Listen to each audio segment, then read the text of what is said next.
A humanidade, conforme revelada no livro de Daniel, é o tema de nosso estudo neste vídeo.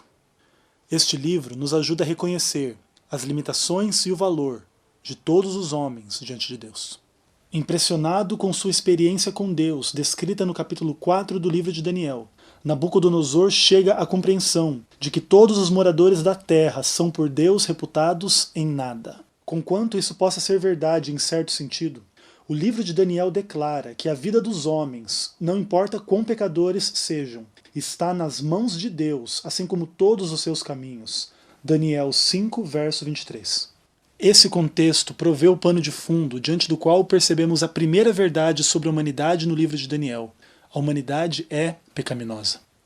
A marcha dos monarcas e impérios mundiais nas páginas deste livro é uma constante recordação da fragilidade e pecaminosidade humana. Nabucodonosor se recusa a admitir sua humanidade e se gaba dizendo: quem é o Deus que poderá livrar Sadraque, Mesaque e Abednego das minhas mãos? Daniel 3, verso 15. O rei, conforme descrito no capítulo 2, já havia recebido provas de que o Deus dos hebreus era o Deus verdadeiro, e mesmo assim, pecaminosamente, se recusava a reconhecer tal fato. Mais adiante no livro, analisando a obra de suas mãos de forma arrogante, ele diz: não é esta a grande Babilônia que eu edifiquei para a casa real? Com o meu grandioso poder e para a glória da minha majestade? Daniel 4, verso 30. O rei Nabucodonosor, entretanto, de longe seria o único pecador descrito no livro de Daniel. Belsazar, seu filho, se levantou contra o Senhor do céu, como descrito em Daniel 5, versos 22 e 23. Um dos elementos que torna tal situação ainda mais trágica é que o ser humano é pecador a despeito do conhecimento que tem de Deus. Repreendendo Belsazar, Daniel diz: tu, Belsazar, que és filho de Nabucodonosor, não humilhaste o teu coração perante Deus, ainda que sabias tudo isso. Belsazar conhecia a experiência de seu pai em relação ao Deus verdadeiro, e mesmo assim o recusava a reconhecê-lo em seus caminhos de forma pecaminosa. A experiência da infidelidade e pecado no livro de Daniel não é restrita aos círculos pagãos. Daniel, orando ao Senhor Deus, diz: a ti, Senhor, pertence a justiça, mas a nós o corar de vergonha, como hoje se vê. Aos homens de Judá, os moradores de Jerusalém, todo Israel, quer os de perto, quer os de longe, em todas as suas terras, por onde os tem lançado, por causa das suas transgressões que cometeram contra ti. O pecado de Israel é infame e comparado à traição.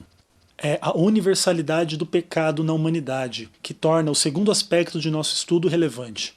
No livro de Daniel, a humanidade é descrita como responsável. Ninguém escapará da responsabilidade. Nossas atitudes determinam nossas recompensas, e privilégios implicam responsabilidades. Os privilégios do reino, grandeza, glória e majestade haviam sido franqueados a fim de que potestades terrenas, assim favorecidas, pudessem praticar a justiça e mostrar misericórdia aos pobres.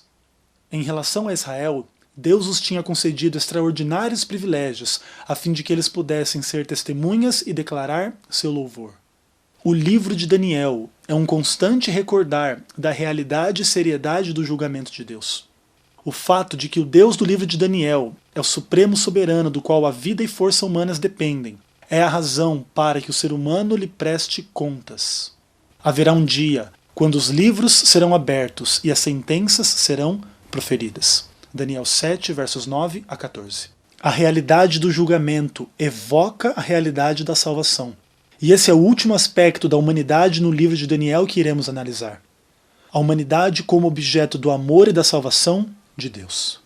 Numa visão escatológica, Daniel 12, verso 1 diz: nesse tempo se levantará Miguel, o grande príncipe, o defensor dos filhos do teu povo, e haverá tempo de angústia, qual nunca houve, desde que houve nação até aquele tempo.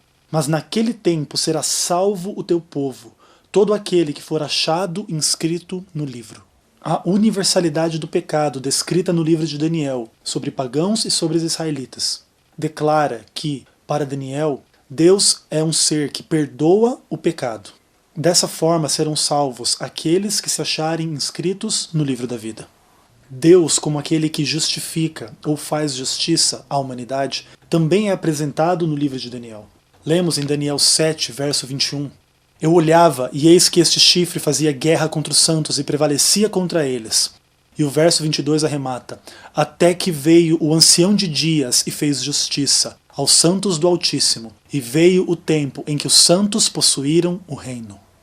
Daniel e seus amigos são representantes desse grupo de pessoas que aceita a salvação de Deus e se torna fiel a Deus movido por amor. Para Daniel e seus amigos, a lealdade a Deus é mais importante do que a própria vida. Eles se recusam a comer alimentos ofensivos à sua consciência e se recusam a se ajoelhar diante de ídolos de qualquer espécie. Sua confiante obediência é incrível. Eles afirmam sua lealdade e convicção de que Deus é capaz de livrá-los, mas mesmo que não o faça, eles dizem: se não, fica sabendo, ó rei, que não serviremos a teus deuses, nem adoraremos a imagem de ouro que levantaste. A lealdade desses jovens não apenas testifica do compromisso deles, mas também demonstram que eles receberam a salvação de Deus. A experiência de Daniel e de seus companheiros prenuncia a experiência dos santos do Altíssimo mencionados em Daniel 7. Os santos são o povo de Deus na terra, que sofre perseguição intensa por um determinado período de tempo. Por meio de um veredito judicial, finalmente, porém, eles receberão pela graça de Deus o reino e a vida eterna.